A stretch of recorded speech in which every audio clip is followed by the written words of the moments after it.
Hi hello welcome to Bharat sports Telugu. Rahul Dravid IPL 2025లో Rajasthan Royals ప్రధాన కోచ్గా నియమితులయ్యారు. ద్రవిడ్ భారత జట్టుకు 2024 టీ20 ప్రపంచ కప్ గెలిపించిన తర్వాత రాజస్థాన్ రాయల్స్ బాధ్యతలు చేపట్టారు. ద్రవిడ్ తాజాగా ఫ్రాంచైజీతో ఒప్పందం కుదుర్చుకున్నారు. రాబోయే మెగా వేలానికి ముందు ఆటగాళ్లను రిటైన్ చేయడంపై చర్చలు జరిపారు.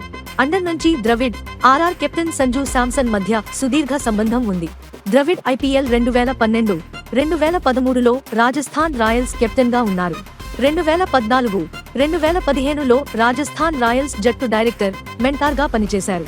2016లో ఢిల్లీ డేర్డెవిల్స్ కి మారారు. 2019లో ద్రవిడ్ నేషనల్ క్రికెట్ అకాడమీ హెడ్గా నియమితులయ్యారు.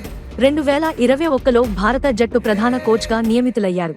Dravid T20 world finals 2021, 2023, ODI world cup 2023 ఫైనల్కు భారత జట్టును తీసుకెళ్లారు.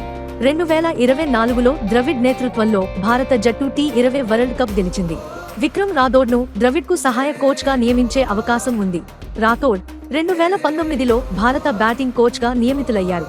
ఎన్సీఏలో రాథోడ్, ద్రవిడ్ కోచింగ్ స్టాఫ్లో భాగంగా ఉన్నారు. గౌతమ్ గంభీర్ భారత జట్టుకు కొత్త ప్రధాన కోచ్గా నియమితులయ్యారు. ఇలాంటి స్పోర్ట్స్ అప్డేట్స్ కోసం like, share and subscribe to Bharat sports Telugu.